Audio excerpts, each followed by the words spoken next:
what was that song? Unskinny Bop, and he was like, I beg Brett not to write those words. Like gasoline, you want to pump me. He's like, but number one song.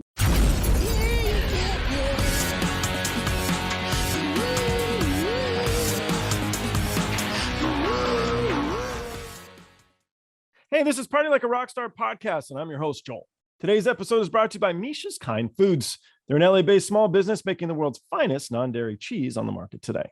They're lactose-free, paleo, keto, kosher, Parev, and 100% vegan. If you like what you see, check out the next video. If you like this video, please subscribe and like by clicking the little round button on the bottom right. To learn more about me or our other guests on the show, go to joelrody.com. You can follow us on Twitter, Instagram, or TikTok. The handle is Joel Rody.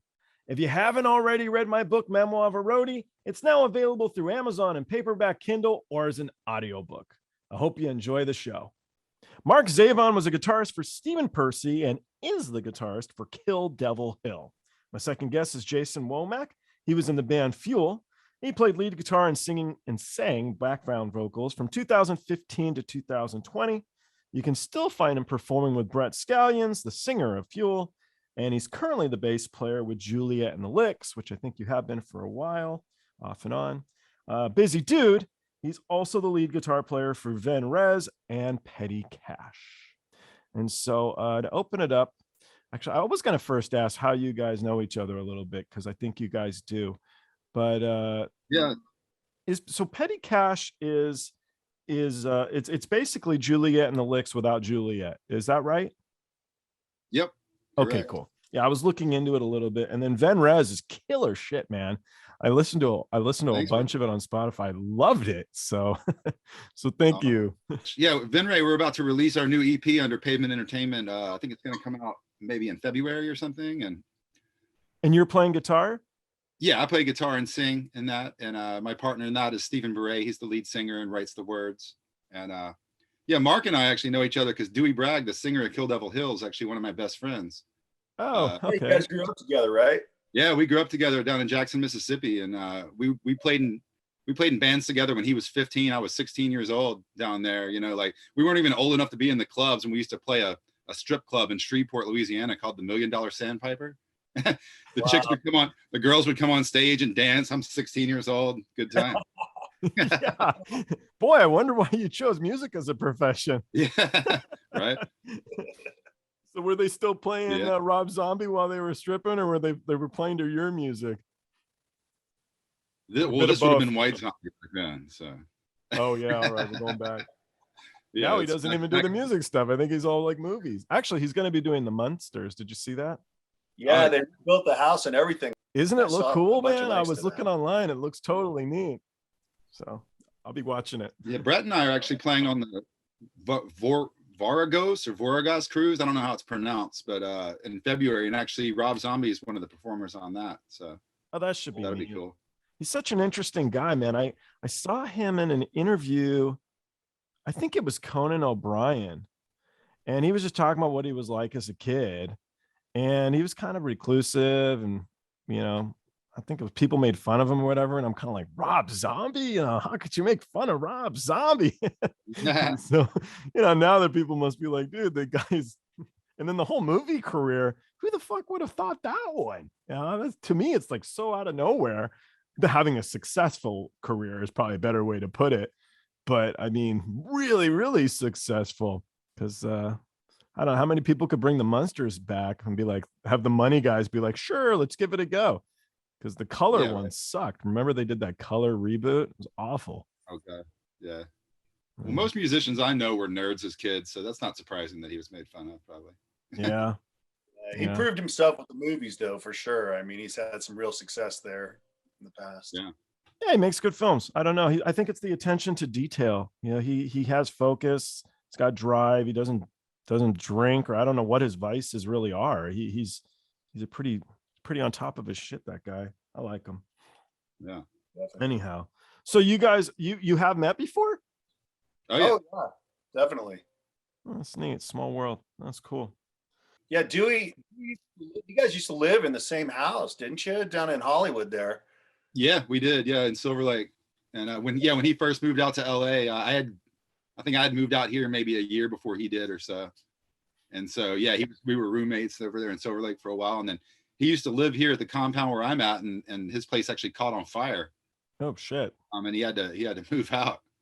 Yeah, actually at the time, Vinny Appice and I went over there to help him clean out his stuff. And yeah, totally. Yeah, I remember Vinny coming over. And I thought that was really sweet of him to come and, yeah, he's a good dude, man, definitely. And yeah, it was overwhelming. I'd never been to a fire like that. I'd never really seen something like that up close. You see it and smell it, and it's super visceral.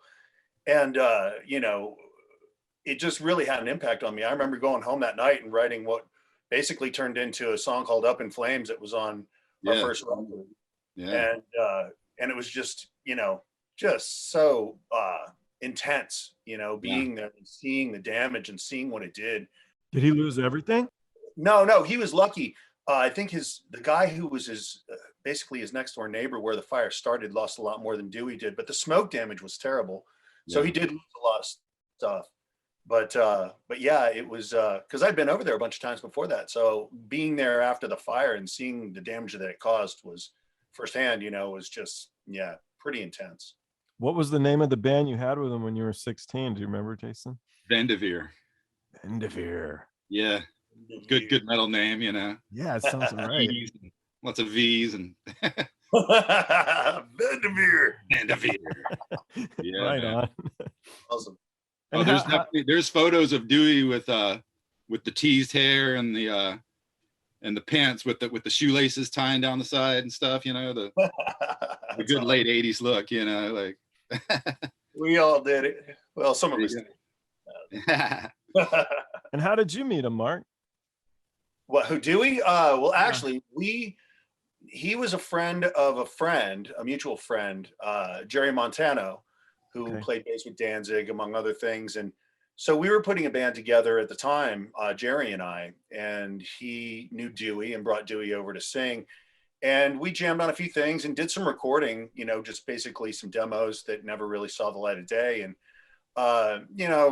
things happened and that all fell apart, as things do in Hollywood often before they ever see the light of day. And I had Dewey's number, and I was fortunate enough to get the call from Vinny when he was looking for somebody to play guitar on some stuff that he had. And so I get over there, and it's Vinny and Jimmy Bain at the time playing bass. And he asked me if I knew any singers. And so I said, yeah, I know this guy. He's got a great voice. He's a super cool guy. And so I called Dewey up and I was like, hey, you want to come over and check this out? And so he did. And yeah, it was a really good fit. We wrote some really good stuff and had a good time hanging out. Of course, Jimmy was sort of asleep on the couch for most of it. So unfortunately, God rest his soul, Vinny had enough of that and basically fired him. And of course, those guys had a really long history. Yeah. So Dewey and I sort of just stayed out of it. We're like, well, okay, whatever you say. And so that's when Rex came into the picture. It's funny because this morning, Vinny's brother's publicist, you can follow me through wrote to me to see if I'd want to bring him on. And I'm like, it's very funny. You should say that because in a few hours I'm bringing on Mark.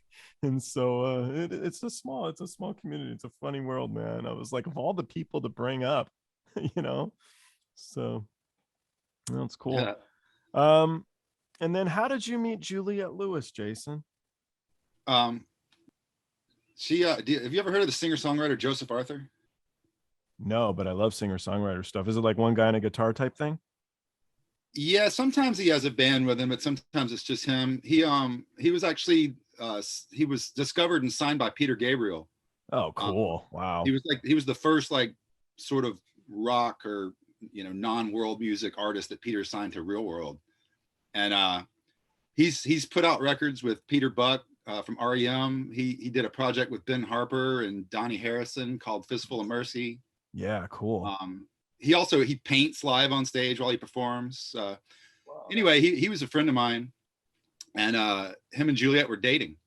Oh, okay. And so they happened to be out at lunch one day when her bass player at the time called up and basically quit the band, said he didn't want to go on a tour. They had a big, 2-month-long European tour coming up. And so she comes back to the table crying and freaking out and tells Joe what happened. And he was just like, don't worry about it. Just get Womack to do it, So Cool. So he calls me up and asked me if I'd be interested. And I actually sort of shot it down when he first mentioned it. And then I went online and I looked at their tour, and it was starting in Japan at Fuji Rock. And I'd never been to Japan. I'd never been to most of these European countries. So I was like, I think I could do that.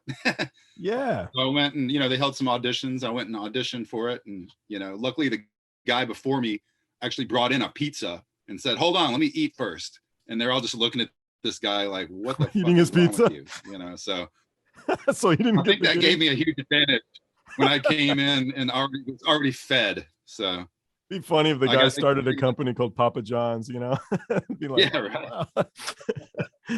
So yeah, we went on this massive tour, and my first show was at Fuji Rock in Japan in front of about 40,000 people. Wow.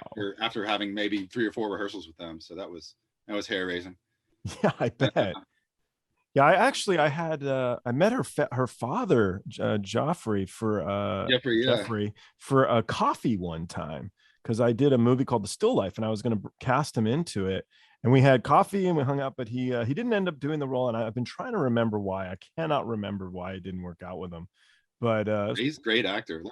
And he was really cool too. Either, it was fun because I'm sitting there with I don't drink coffee, so I'm sitting there with my tea. I'm waiting for him, and then he comes cruising up. I'm like, holy shit, he showed, and he was a hell of a nice guy. Yeah, he was a cool guy. We were just chatting about random crap, and he had such a long career acting. Yeah, cool.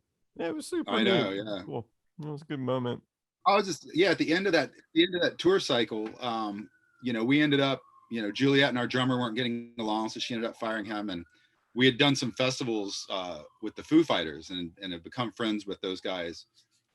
So, Juliette happened to be on the phone with Grohl and was like, we got to record this record. I don't have a drummer. I got to find a new drummer. And so he was like, well, I've got some time off. If you guys want to come into my studio, I'll play for you.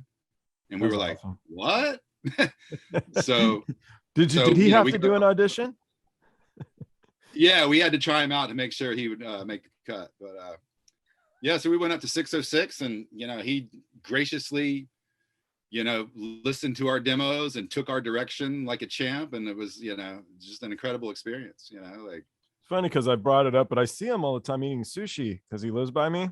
Oh yeah. But our sushi place caught on fire. It's closed down right now. Oh no, that's the theme of the day. Shit. It is, right? So I don't know. He's probably thinking the same thing as me. When the hell is the sushi place fucking opening up again? It's really good. So I've got a good Juliette Lewis story too. So I'm a kid. I'm like 22 years old. I think I'm working for STP, and we were playing on Sunset. I think the Whiskey, where you have a show coming up next week, right, Mark? Yeah, we're playing down at the Whiskey coming up next Thursday. So I think it was at the Whiskey. So it was STP, the Chili Peppers, and I think that was it. And so it was hosted by like Mark and Brian, the radio dudes, K-Rock. And so they were interviewing her, and she was just staring at me. She was staring at me. So I finished it off. I'm like, dude, Juliette Lewis was totally digging me.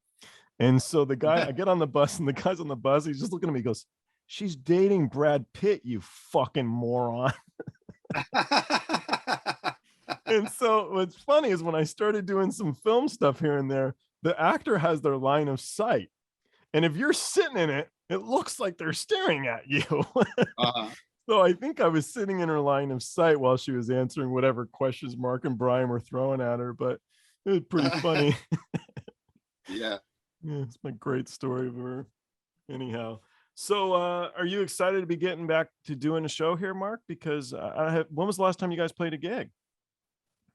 It's been since, I think, it must have been June or something like that. We did a little East Coast run and went over to like New Bedford, Massachusetts, and played Clifton, New Jersey at Dingbats. We love that place. And we've been kind of sporadically doing some flyouts, doing some stuff. We did some stuff down in Texas before that, but it's been kind of a lean year a little bit, and we're just kind of getting back to it now, and been doing some recording, so we're hoping to get that out here shortly, beginning of the year, fingers crossed. We're finishing it up now, it's in mixing, so going well though. It sounds great, so really excited about it, and doing these shows as well. So we've got the Whiskey coming up on Thursday, and then we're playing up in Fresno at this place, Fulton 55.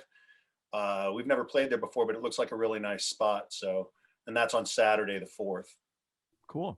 our resident substitute drummer is going to be filling in on the second date. Mike Dupke played with W.A.S.P for like 10 years and is a good friend of ours, but Johnny has commitments with Quiet Riot. And so now we're sort of playing the musical drummer game. Like Mike even filled in for Johnny with Quiet Riot while he was out playing with Danzig recently. So, you know, it's just a matter of who's available, it seems like nowadays, you know. Drummers get around for sure. Yeah, exactly. Yeah. So what's your connection to W.A.S.P? So you were in the band, but you didn't do a gig with them. Now you bring up W.A.S.P. So are you really tight with all these guys, or? They're friends of mine. Yeah, absolutely. You know, I've known those guys for a really long time. Mike Duda and I used to go out and basically go out drinking. We'd go out to the Cat Club and Snake Pit and all those Hollywood clubs for, you know, when I first moved here back in like 2001 or 2. And he played with Stephen Pearcy too for a while. And so we've done gigs with Stephen, and, you know, I met Blackie through Mike, and I used to do a lot of work for Blackie, like stuff that didn't really have much to do with music, more like moving stuff, moving in storage. He's got a ton of storage and shipping containers full of stuff, all the old W.A.S.P staging and all that crazy stuff. He still has it. And so, you know, we'd have to move stuff around and, you know, just miscellaneous jobs that needed to be done. So I'd go help out with that. And then one day it came up that they were looking for a guitar player. And so, you know, I was like, well, come on, let me have the audition. Come on. I don't know, you know? And so he finally gave in, let me have the audition. And I go in there and play, and we did a song or two. And he looked at me and he's like, why didn't you tell me you could do that? Yeah. I said, I don't know. It never came up. And so he's like, well, do you want the gig? And I said, yeah. So, I mean, he offered me the gig, and unfortunately it didn't work out. But I was sick at the time and I didn't know it. I had Hodgkin's lymphoma and wasn't firing on all cylinders. And so I spent a couple of years trying to come back from that. And but yeah, those guys are still good friends of mine. Blackie was over here just recently recording a commercial for what's going to be their upcoming tour. Cool. So, you know, I've done a lot of recording with him. He's done demos over here at my place a bunch, and I go over to his place. He's got a 2-inch tape machine over there and does all the tracking for his records over there. And minus the drums, I think they do the drums somewhere else. But I mean, like, I'll go over there and basically play engineer and, you know, do what needs to be done, help him out when he needs it. And he's a really good guy. He's always been, you know, super great to me, you know. So it's funny, I hear stories about how he's so tough to work with, and I'm like, wow, nothing could be further from the truth in my case. Oh, there's a couple roadies who brought up stories on here, and I guess they're saying how hard he is, but fuck, they were funny when you're not involved in any of it. You know, I'm just listening. Oh, it was amazing stuff. That's some of the best parts about working with that guy too, is the stories that he can tell. Oh, I'm sure. All that crazy stuff, right? And in the 80s, like when it was really going off. So like he was there for all that. And so he'll just start talking about stuff, and it's just, yeah, I'm riveted to it. You know, I'm like, what? No way that happened. He's like, oh yeah, that's what happened. I'm like, wow, you know. So it's pretty cool. It's a cool hang for sure. Cool. Yeah. Did you used to go to the Cat Club too, Jason? And I'm still friends with those guys. So I'll go ahead. Yeah. The Cat Club was great, you know, because I think they kind of missed an opportunity though. They would try to charge these heavy charges there, you know, and like Harry would let me in, man. Harry would always. I feel like if we would have just made it free, they would have caught a lot more of the just spillover crowd from the other clubs down there. But yeah, I played there a bunch of times, and actually one night I was playing with my buddy Sean in a group called Y, and CC Deville was there, so he got up on stage and played with us and was telling a story about what was that song? Unskinny Bop, and he was like, I beg Brett not to write those words, like gasoline, you want to pump me. He's like, what? Number one song, the public is stupid. That's a pretty good impression. That's actually really good. Yeah, dude, he was hilarious. Then he took us over to the Rainbow after and bought pizza for everybody. Rainbow has good food. Yeah, he's a cool guy. Rainbow has good food. Yeah, man. Yeah, I used to go to the Cat a lot too, man, because I'm friendly with Dizzy, so I would go there a lot. And then, do you remember at like 2 or whatever, everybody get kicked out, and then Kenny with the beer would flow. It was so much fun, man. So we'd stay there all night, and Kenny would hook it up, and it was great. So nice. I don't know. I still talk to Kenny. I talked to him last week. He's doing great. He's kick ass. Definitely. He's still around. Yeah, he's a great dude. Dizzy too. Awesome dude. We had a Southern rock tribute band with Dewey Dixie Rebels, I don't know, it's still a band, I guess, technically, but it all sort of got put on the shelf, you know, Guns doing their thing now and whatever. I mean, we had a lot of fun playing those old Skinner and Molly Hatchet tunes and stuff. He's a really cool dude and grew up on that stuff the same as we did. So well, the theme song to this was actually so I wrote the lyrics. It's actually Eric Dover playing on the theme to this podcast, and it was a thing that Eric and I put together it was for a movie called The Gay Bed and Breakfast of Terror. And so I wrote all the lyrics and I made them as funny as I could. And the producer called me he called my agent, and the agent calls me. He's like, "What the fuck, man?" I'm like, "Why? What?" He goes, "Do you just hate gay people?" I'm like, "No, they didn't like it." And he's like, "No, they didn't fucking like it. And you're fired," you know? So, but it was, the chorus was, San Fran's always a plan because the guy loves to get butt rammed. And but I mean, you're going to see a movie called The Gay Bed and Breakfast of Terror. It's for a gay audience, man. And so I figure, who wouldn't laugh? It was funny shit, you know? But oops. So all these years later, I'm using it for the podcast. But yeah, Eric did it. Eric's one of the most talented musicians I've ever met in my life. I think that guy's brilliant. So anyway. Oh yeah, totally. Absolutely. Yeah. So you're working with so many people, Jason. Who gets the right to use you? How do you deal with overbooking and stuff? Does it just seem to work out through the years, or how do you do it? It's definitely a balancing act, you know. I mean, a lot of balls in the air, but you know, just try to stay as busy as possible. Is Fuel going to go back out, or you think, and then would you play with them again, or who knows what the future holds? You know, now the band that's been known as Fuel for the last many years is now known as Brett Scallions Band. Oh, all right. For legal reasons. Oh, okay. So, yeah, the original guitar player of Fuel actually owns the name. Oh. So there was some back and forth, and now basically we're Brett Scallions Band, and he's putting together a different band to now be known as Fuel. Okay, that makes sense to me. Okay, cool. Yeah, but we just got done doing a string of shows for the USO at Air Force bases across the country. Oh wow! And so that's mostly what Fuel Brett Scallions Band has been up to this year. And we haven't, with Juliette and the Licks, we played a benefit show for the vaccination effort for COVID for CORE, which is Spicoli. Why can't I think of his name? Sean Penn. Yeah, so we did a benefit show for him. It was us and Macy Gray and Silver Sun Pickups. But for the most part, you know, Juliette's actually been really busy with her acting career the last several years, which has really picked up again. So we're getting together with her in a couple of weeks to write some new songs and stuff. She's going to be out here in LA for a few days, so we're going to get together and write some tunes. And I know there's some festival offers and things like that for next year. So I don't know. We'll see what happens with that. So how do you guys write with her? Do you write stuff? She comes in, you guys all sit in a room and do it together, or? Both ways. Yeah. Me and Kimball and Todd, who are basically the Licks, if you will, you know, we share demos with each other and different riffs. And so just whatever captures Juliette's attention, something she wants to write to, then we'll focus in on that. And yeah, it's all pretty fluid, you know, like. That's neat. Yeah. Are you a Scientologist or no? No. Okay. Anyway. All right. So one of the questions I like to ask people is fun gigs that you guys did. So you already said you were playing strip club at 16 years old. With Juliette, you know, being who she is, like we would, every now and then we would get like a random corporate gig to do, which would usually end up funding our whole tours. I mean, these people, you know, like for, you know, Campari, we did one for De Beers, the Diamond Corporation. Oh, shit. We did one in Amsterdam. I think it might've been for Glamour magazine or something, but we were set up on top of a boat on the canals of Amsterdam, right? So the boat pulls up next to a fancy hotel where the crowd was, and we play the show for the crowd. And then it's like, all right, see ya. And then we take off on the boat.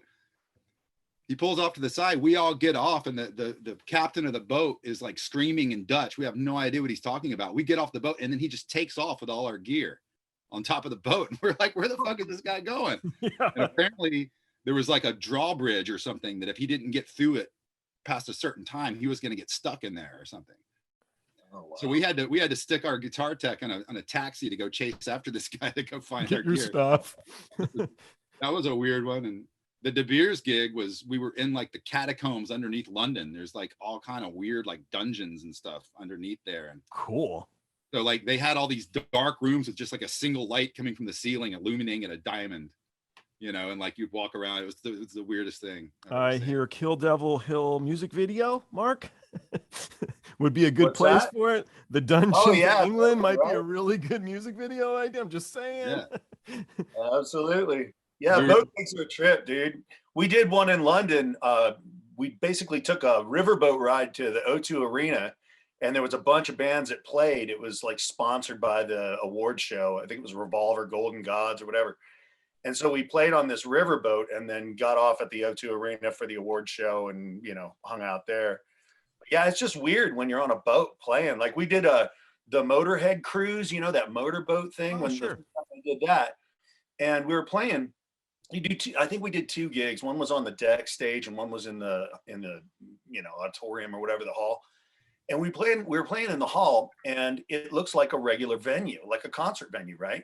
It's got the lighting and, you know, the stage and all the PA, whatever. But, you know, in between songs, I'm like, am I losing my balance? I haven't even been drinking. What's going on, you know? And I start like, whoa, this is the weirdest thing ever. And the stage is just going back and forth, you know, but it looks like a concert venue. I look up and the PA is like swaying just a little bit, you know, on the chains and stuff. And so it's just totally a different experience, man, completely. For sure. The same, but different. Yeah. I was going to make an earthquake joke because we all live in California right now, but I don't know. Look around. Don't tempt fate, brother. I know I shouldn't. Yeah, I shouldn't for sure.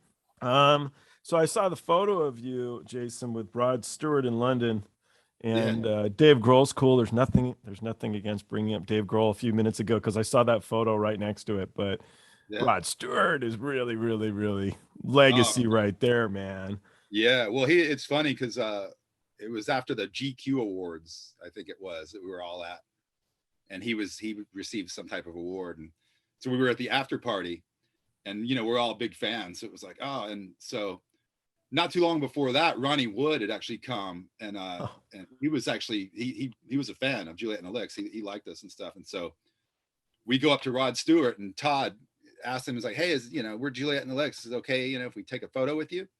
And Rod looks at it and he goes, I don't know, are you any good?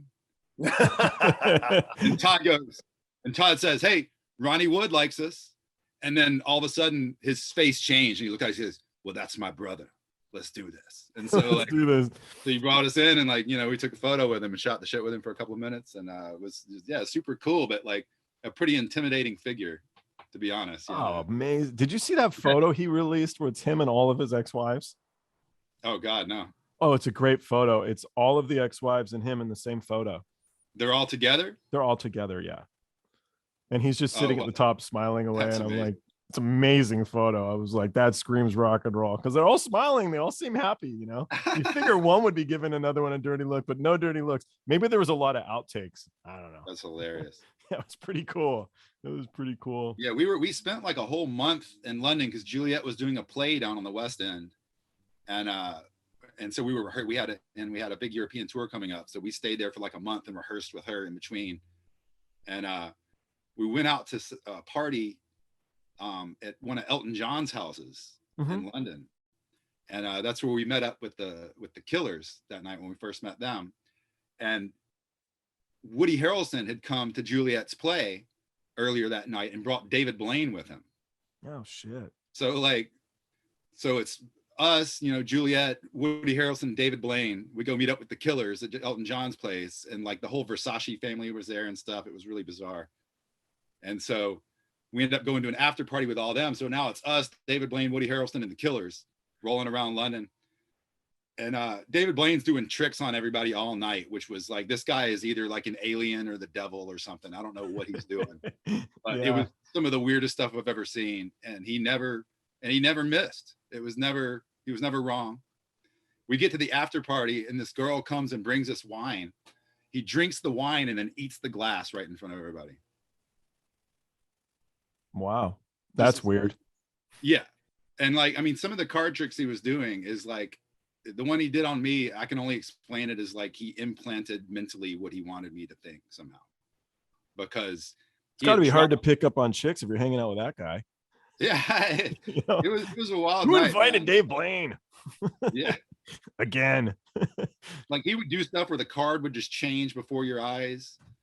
And a trick he did on me, he fanned out all the cards and he was just like, he told me just to think of a card. And I said, okay. And then he flips them around, and then he picks up a card that he had dropped like 20 minutes previous. And it's the card that I was thinking of. Like, wow. Just like weird shit, man. Like I can't explain it, that's for sure. You have to beat him over the head with your bass. Guy. What's that? So you have to beat him over the head with your bass. Yeah, I know, right? I was joking with Juliette the next morning. I was like, Juliette, man, you might want to get a pregnancy test. And she was like, because he was hitting on her all night. And she's like, fuck you, Ronnie. She's like, fuck you. I didn't hook up with that guy. I was like, no. Remember when he put his hand on your shoulder? Like, you might want to check it out. I don't know, man. She probably did. She probably looked at you and went, ha ha ha, and went straight to the damn place.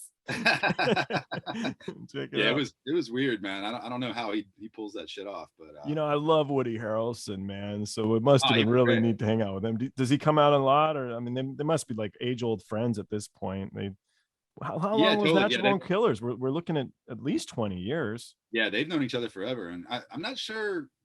I think he was just hanging out in London. He just happened to be there. Like, I don't even think he was working or anything. He just, He's so brilliant. Some of the TV shows and whatever he comes out with, like that first season of True Detective, so good. So much fun to watch. Oh, yeah, it's great. Yeah. And then remember on that Natural Born Killers, Rodney Dangerfield, man. How neat would that be to hang out with that guy? Yeah. And that's actually what Juliette says. That was kind of a highlight for her, was, getting to work with him, Did you ever hear? So Norm Macdonald was Rodney Dangerfield's opener, and his impression of Rodney Dangerfield is awesome. It's perfect, man. And I love Norm, man. Rest in peace. Yeah, such a bummer. So unexpected for me. I don't know. Norm Macdonald was so. I loved. He was just such a dick in everything he'd come out with, But it's those guys that. Probably the nicest people in the world, because they spend their whole careers like picking on people or whatever. They're actually really, really nice people. But boy, could that guy get me laughing. Oh, yeah. Yeah. So when I first put together this podcast, I was at my friend's house, and he has a daughter in 5th grade, and she was with some of her little friends. And they collectively said I should ask every guest when they first felt famous. So it's a question I like to ask. You don't have to go down the fame route if you don't want to. You could also choose a moment in your career that you think was a pivotal point, a defining point, or something that just made you feel good about yourself. What event would each of you guys choose? I'm still waiting to feel that. I don't know. I don't think I've felt it yet, to be honest with you. No. Famous is a weird word, I mean. Well, it kind of has negative connotations sometimes, I mean, I would say I'm known amongst certain indie circles, but I wouldn't say famous, like. Yeah. Yeah, me either, man. I mean, I remember one time when this is in the 90s, and I was playing in this instrumental funk rock fusion band. I was living in Omaha, Nebraska, and I was managing a music store. So I would go out to the NAMM show. I was the buyer for the music store, right? So I had to go do all the meetings and buy for the year. Essentially, you sign the contract and buy for the year for pedals, guitars, whatever it is, So I'm out there doing that kind of thing. And, I had my band back home or whatever, but I was out doing the business. And I'm walking around, and me and the boss, the guy who owned the store, and this guy comes up to me and he's like, "Hey, can I have your autograph?" I'm walking around NAMM. And I'm like, sure. Who do you think I am? I thought he had for sure confused me with somebody else. He's like, "You're Mark from JRZ System." And I was like, no damn way this guy knows my name, So, I mean, I know I'm not famous or anything, but at that moment, my boss was like, "Look at that. You're famous," so he thought I was. But yeah, it was pretty cool. And sometimes you get those little, I don't know, people who are so into it, and it's the fans that it's really about anyway. So yeah, at the end of the day, if you've got somebody and you made them happy and they want to show their support or whatever, I mean, it's just, it's like the ultimate compliment, So yeah, when that kind of thing happens, it's like pennies from heaven, Yeah. Yeah. You know, I actually was talking to Juliette the other day about the whole pandemic situation, and I was like, dude, I was like, you and like celebrities must love this mask thing because it probably gave them a little bit of their freedom back, you know, like to be able to be somewhat anonymous, you So know. Kid Rock said it. He's like, I can go to Walmart and nobody knows because I'm wearing a mask. I And know, it's brilliant. Like, it's like getting their life back, you yeah, know? totally. Because, you know, I mean, traveling around with Juliette, you know, when you see fame, I've seen it in definitely a negative light where, you know, when it comes to paparazzi and that type of stuff, you know what I mean? It's pretty invasive, you know, like I don't know how people like uber famous people even deal with it, to be honest with you. I don't know either. I think it'd be horrible. I mean, Yeah. with her, I think she was a child actor, I think, right? Am I wrong? Well, I mean, she's been doing it, yeah, since she was, I think, Cape Fear, when she was nominated for an Oscar, she might have, I don't know, she was definitely maybe 12 or 13, or I'm not sure. She was pretty young. I mean, you're certainly immersed in all of it. But you know, and her dad obviously was an actor as well. So, you know, she's been around it her whole life, you know, so. Yeah. Yeah, I was a big fan of Giovanni Ribisi. So her sister is Brandy, and Brandy was managing both of them, I feel like saying. Yep. So I was like trying to get I was the guy. I was trying to get Giovanni to be in my movie because I'd worked on a film and watched him, and the guy was just fucking amazing. You know, it's like watching like your favorite rock star or whatever, watching this guy act. I'd never heard of him, but watching him, like, fuck, you're like so good at this. And so I had written this film and I wanted him to be the lead. And so I was chasing him for a while, like trying to like Milton Consellis is an acting school, and he would stop in sometimes. So the girl I was dating would be there and she'd be like, dude, he's here. I'd be like, holy shit. So I'd run down there, you know, in hindsight, I don't know what the hell I would have done, but like, here's a script. It's only 100 pages. Please read it. You know, you'd be like, sure, I'll read it on the way home. I don't know what you expect, really. It's like doing the gigs where the people throw their CDs up on stage, you know. Yeah, it's almost a way to guarantee that your script will not be read. It's pretty much, yeah. It's pretty much, yeah. So I don't know. Anyway. Well, guys, I really do appreciate your time. Thank you for it. Yeah. And I look forward to seeing you guys both play soon, man. And I'm glad I got my fuel terminology hooked up now, because I'll have to go check out Brett Scallions. I know what to look for online. Yeah. Cool. You know, hopefully we'll release a record under that name. We've, you know, Brett and I have written some songs, and so yeah, he's been doing another project called the Rhythm Brothers with some of his friends. So he's been busy with that. And like I said, the Venrez piece, I think, coming out in February. It's going to be called Purgatory Awaits. And are you going to tour off that? Yeah, we should do some stuff. Not really, we don't have anything booked as of yet. We'll probably be looking at stuff for probably the summer. Mm-hmm. You know? And then with Julia and the Licks, you're everybody's cycling in your camp. Yep. Yeah, we're busy. We've been offered some festival dates. The people that do Welcome to Rockville and some of those, you know, the big American rock festivals. The guy is a fan apparently, and he wants us to do some. So we just have to line that up with Juliette's schedule. And see what happens. Yeah. They say, you know, idle hands of the devil. Nothing against Kill Devil Hill, but idle hands of the devil. It's good to stay busy, you know. It really is, especially after this last year, just kind of sitting around like not knowing what. I guess just writing new material. I don't know what else most of these guys have been doing. So you guys have been doing. So yeah. All right. Well, I'll talk to you guys both soon. Any website in particular where we can find new material for each of you guys, or a place if anybody's watching this where they can go? I guess Spotify would be the easy answer, but if there's anything else you guys would want to say. Yeah, socials are always good, but Kill Devil has a website at killdevilhillmusic.com. You can check that out. And then socials, obviously, too, Kill Devil Hill Music. Cool. Yeah, Venrez, I think it's venreztheband.com. And usually I don't even use Spotify. I usually go on YouTube and look stuff up, you know, and there's all kind of videos on there of all the different projects. I'm doing YouTube now more because I'm uploading this on it. So I'm starting to, I didn't know you can subscribe. So that was new to me. And I'm learning, but YouTube has their shit together. Everything. So I upload it. I can upload any length. It's all saved. If I watch half of a video of you, I can come back and watch the other half later. Super, super cool. So with Spotify, it doesn't save all that information. And then I guess Adele, they just announced yesterday, she switched it up, but they used to randomly select. Well, I want to listen to the fucking album, man. I don't want to switch all over the place. So they're finally getting with the motions. And then the Petty Cash thing is, if you don't know, we do cover songs. We do Tom Petty and Johnny Cash songs. So that's why it's called Petty Cash. Okay. And we have a lot of different guests come and sit in with us. Like Alicia Moore, Pink, is a good friend of ours, and she comes out and sings with us a lot. And Matt Skiba from Alkaline Trio used to come out. We used to do the residency with Steel Panther down at the Key Club. That's where we started that band. We did that with them for almost 2 years or so, where we would play in the downstairs plush lounge, and then they would go on upstairs after we were done. Greg Heston from Bad Religion and Circle Jerks used to come and play with us every night. And who? Greg Heston. From, okay. Circle Jerks and Bad Religion, and Jamie Miller, who plays drums with them now. And my first episode was with Peter Feinstone from Bad Religion, with John Mayen, actually, from Elton John. So there's the connection. But that was the very first one I did on here. I was a lot more nervous. I didn't know.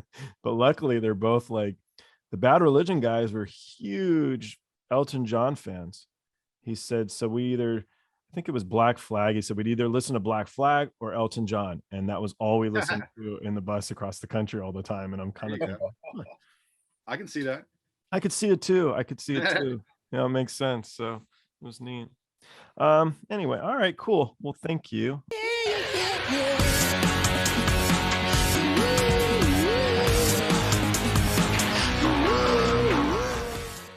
Thanks for watching. Don't forget to like and subscribe by clicking the round button on the bottom right. To learn more about me or the guests on the show, go to joelrody.com. You can follow us on Twitter, Instagram, or TikTok. The handle's Joel Rody. And don't forget, when you party like a rock star, don't be a dick.